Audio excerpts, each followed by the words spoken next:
অম্লরোগ বা অ্যাসিডিটি, যাদের অম্ল অ্যাসিডিটি হয়, পাকস্থলীতে হাইড্রোক্লোরিক অ্যাসিড বেশি পরিমাণে নিঃসৃত হওয়ার ফলে যাদের গলা বুক জ্বালা করে, তাদেরকে বলবো আজকে এই ভিডিওটি দেখুন। তাদের কারণ, লক্ষণ এবং চিকিৎসা,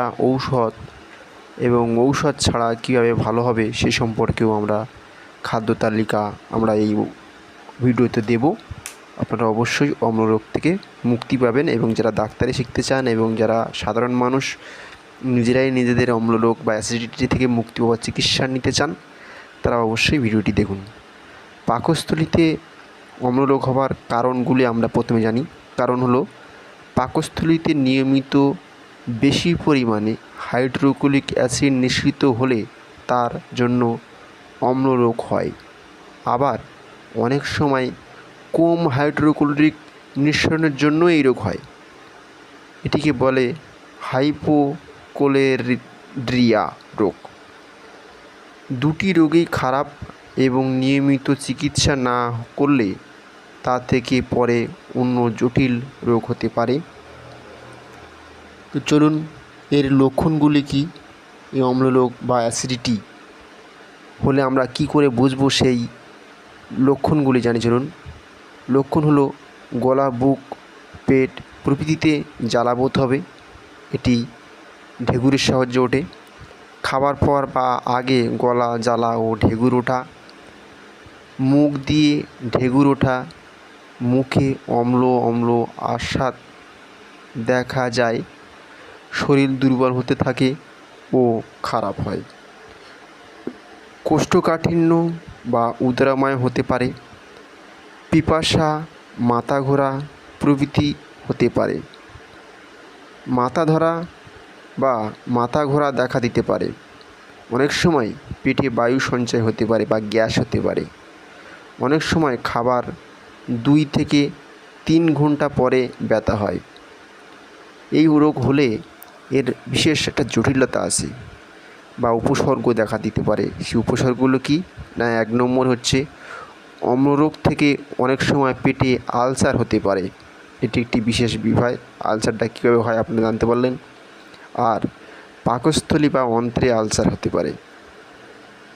ঠিক আছে, পাকস্থলী, অন্তরে বা নাড়ি এবং পাকস্থলীর ভিতরে আলসার হতে পারে বা ঘা হতে পারে। অনেক সময় এই আলসার থেকে পারফরমেশন পর্যন্ত হতে পারে। অম্লরোগ যদি হাইপোক্লোরিড্রিয়া হয়, তা থেকে শেষ পর্যন্ত হজমের গোলমাল, অক্ষুধা, দুর্বলতা হতে থাকে এবং নানা রোগের সূচনা হয়। পেটে বায়ু জমার জন্য সেই বায়ু উপরে চাপ দিয়ে হাঁপানির মতো লক্ষণাদি সৃষ্টি হতে পারে। সেই গ্যাসটি বুকে চাপ দিলে অনেকের হাঁপানির মতো সৃষ্টি হতে পারে। আপনারা ভিডিওটি দেখতে থাকুন। বায়ুর ঊর্ধ্বচাপ হার্টের উপর পড়ে হাই ব্লাড প্রেশার সৃষ্টি করতে পারে। অনেকের গ্যাসের কারণে কিন্তু বা অম্লের কারণে এই হাই ব্লাড প্রেশার সৃষ্টি করতে পারে। যাদের হাই ব্লাড প্রেশার আছে তারা অবশ্যই এই অম্লটা ঠিকঠাক না রাখলে আপনাদের প্রেশার বেড়ে যেতে পারে। এই রোগটা কীভাবে চিনব বা নির্ণয় কীভাবে করব? সব আগে নির্ণয় করতে হবে যে রোগটি বেশি অ্যাসিড অথবা কম অ্যাসিড এর জন্য হচ্ছে, বেশি অ্যাসিডের জন্য হচ্ছে না কম অ্যাসিডের জন্য, সেটি লক্ষ্য রাখতে হবে। 2 নম্বরে কি, বেশি অ্যাসিড হলে তার জন্য বুক জ্বালা, পেট জ্বালা ও খাবার পর তা কম হবে। আবার খাদ্য হজম হওয়ার পর তা বেশি হয়। বেশি অ্যাসিড হলে ঢেঁকুর প্রভৃতি দেখা যাবে। কম অ্যাসিড হলে উপরের লক্ষণগুলি হবে না বা আগের লক্ষণগুলি হবে না, কিন্তু হজম শক্তি কম, টক খেলে হজম শক্তি বৃদ্ধি, না খেলে কম প্রভৃতি লক্ষণ দেখা দেয় কম হলে। তাহলে আপনারা বুঝলেন, অ্যাসিড কম হলে যে লক্ষণগুলি হবে সেগুলো হলো কি, হজম শক্তি কম হবে, টক খেলে হজম বৃদ্ধি, শক্তি বৃদ্ধি, না খেলে কম, এগুলো হলো কম অ্যাসিড হলে। এইবার আমরা জানব এই রোগের চিকিৎসা সম্পর্কে। চিকিৎসা সম্বন্ধে সাধারণত আমরা জানব হাইপোক্লোরিয়া। যদি অ্যাসিড পাকস্থলী কম হয় জন্য যে অম্লরোগ হয় তারা কি ওষুধ খাবেন। যদি পায়খানা বেশি হয় তাহলে দিতে হবে না বিসমাথ, পেপসিন এবং ওপি 2 চামচ করে রোজ 2 বার।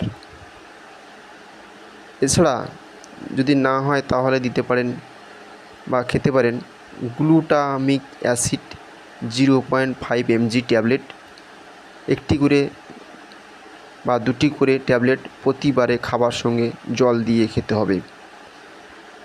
এছাড়া 2 নম্বরে দিতে পারেন অ্যাসিড পেপসিন ট্যাবলেট, 1টি করে প্রতিবারে খাবার সঙ্গে খেতে হবে 1 মাস। এছাড়া ভিটাজাইম লিকুইড 3 চামচ করে 3 বার 1 মাস। এটা আপনারা দেখলেন। এছাড়া আমরা এবার যাব এই রোগের খাদ্য তালিকা। শুধু যে এই রোগটা ঔষধে ভালো হবে তা কিন্তু নয়। খাদ্য তালিকা বা ডায়েট চার্ট কী হবে। হাইপোক্লোরিয়ার ক্ষেত্রে সকালে ডিম সিদ্ধ, 1টি শুকনো পাউরুটি বা মাখন দিয়ে 4 পিস অথবা ভেজানো ছোলা ও শুকনো মুড়ি। দুপুরে সরু চালের ভাত ভালোভাবে মাড় গেলে বা ভাতের ফ্যান গেলে নিতে হবে। তরকারি সেদ্ধ মাখন দিয়ে খাওয়া চলে। বিকালে ডিম 1টি, বিকালে খেতে হবে 1টি ডিম সেদ্ধ, দুধ 1 পোয়া বা আধ-সের, খই বা শুকনো মুড়ি খাওয়া যাবে অথবা ডিম হাফ বয়েল বা হাফ সিদ্ধ ডিম ভেঙে সেটাকে হাফ সিদ্ধ করে বা হাফ অমলেট করে খাওয়া যাবে এবং শুকনো পাউরুটি খাওয়া যাবে, অর্থাৎ শুকনো জিনিস খেতে হবে। এছাড়া কি রাত্রে যেটা খাবার খেতে হবে, এটা সকালে গেল, দুপুরে গেল এবং রাত্রে গেল। রাত্রেটা আমরা কী খাবো না শুকনো রুটি বা ভাত, দুটোর একটি খেতে পারেন বা খাবো। মাছের হালকা ঝোল বা দুধ, তরকারি সেদ্ধ বা স্যালাড জাতীয় খাবার খেতে পারবো। হাইপোক্লোরিয়া না হলে, যদি হাইপোক্লোরিয়া না হয় তাহলে আপনারা কি খাবেন। হাইপোক্লোরিয়াটা হচ্ছে কি অ্যাসিড যদি কম হয়। এবং চলুন